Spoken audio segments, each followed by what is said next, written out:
The metallic taste of fear still lingers on my tongue as I remember that night, like a nightmare burned into my brain that I can never wake up from. I never thought betrayal could feel so sharp, so precise, and so permanent. I thought I knew my wife. Thought I knew love. I was wrong.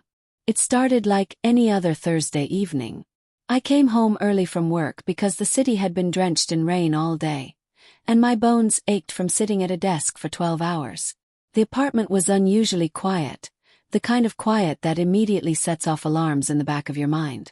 I dropped my briefcase and called out, "Maya? I'm home early." No answer. The bathroom light was on. I frowned. Maya always left the bathroom light off if she wasn't using it. I walked closer, my heart thumping.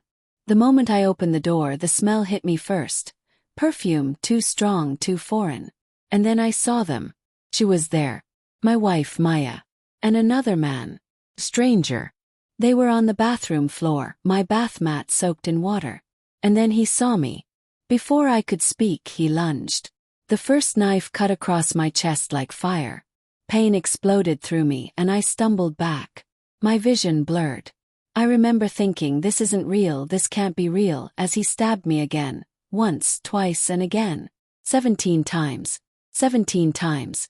My own blood painted the white tiles red. Maya.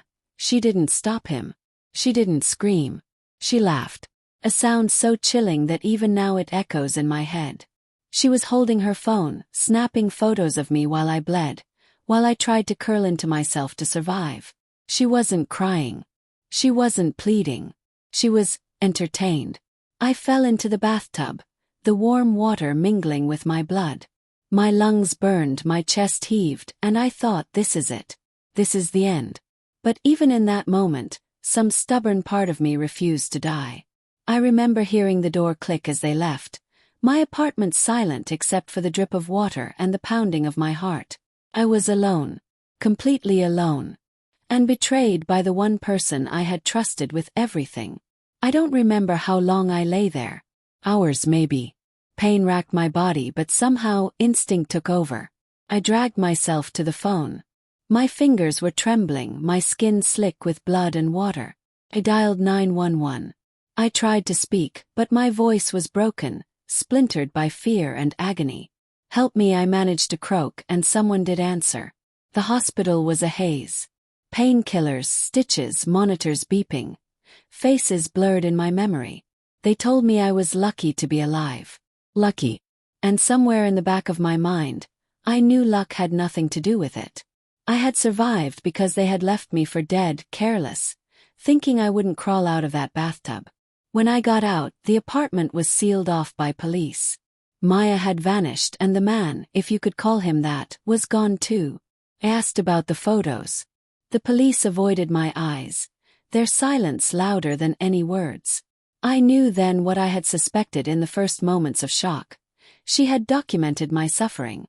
I spent nights awake, haunted not just by the memory of the attack, but by what she had done.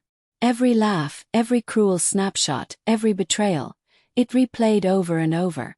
I began to remember the small signs I had ignored. The late nights, the texts she hid from me, the subtle shifts in her eyes when she lied. I had told myself I was imagining things, that love required trust, that suspicion was poison. How wrong I had been. Months passed. The physical scars healed slower than I thought, but the emotional wounds were worse. Friends tried to comfort me, but their words sounded hollow. "Move on. She's gone." They didn't understand. She wasn't just gone. She had torn the foundation of my life apart. She had rewritten everything I believed about love and trust. Then came the day I saw the photos online. A social media account under a false name, pictures of me in the bathtub, bleeding, alone. The comments, mocking, cruel, celebratory. She had posted them herself, proud of what she had done. And for the first time, a rage I had never known ignited in me. But rage alone wouldn't heal me. I realized that I couldn't focus on revenge. Not yet. I had to survive. I had to rebuild. And I had to understand why. Why someone I loved could betray me in such a monstrous way. I hired a private investigator. I traced her movements, the circles she ran in, the lies she told. Piece by piece, I constructed the narrative of her betrayal. She hadn't just cheated. She had planned this, choosing the man, orchestrating the attack, ensuring witnesses would see nothing. Every smile, every tender word she had ever said to me was a lie. When I finally confronted her, it wasn't in a courtroom or a police station. It was in a quiet park, a place we had once loved together. She looked at me with that same cool smile, as if nothing had changed. "I wanted to see if you'd survive," she said. Her tone was calm, almost bored. "I wanted to see what you were made of." I felt my stomach twist. "You killed me," I said. "You stabbed me 17 times. You laughed while I bled. Do you even understand what you did?" I shrugged. "I understand everything. You're alive, aren't you? Stronger than I thought. It's impressive in a way." Impressive. She had called my survival impressive. Not my pain. Not my betrayal. Not the years of trust she had destroyed.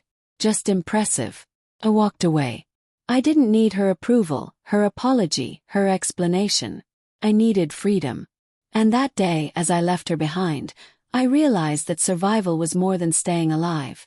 It was reclaiming my own life from the wreckage of her cruelty. The scars on my chest faded over time, but the memory remained vivid.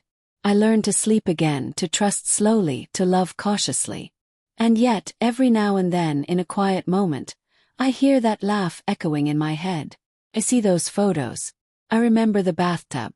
I remember betrayal. But I am alive. I am stronger.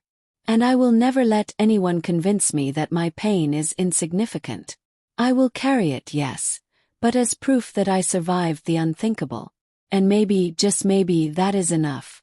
Because in the end, betrayal can break your body, can break your heart, but it cannot break your will to survive.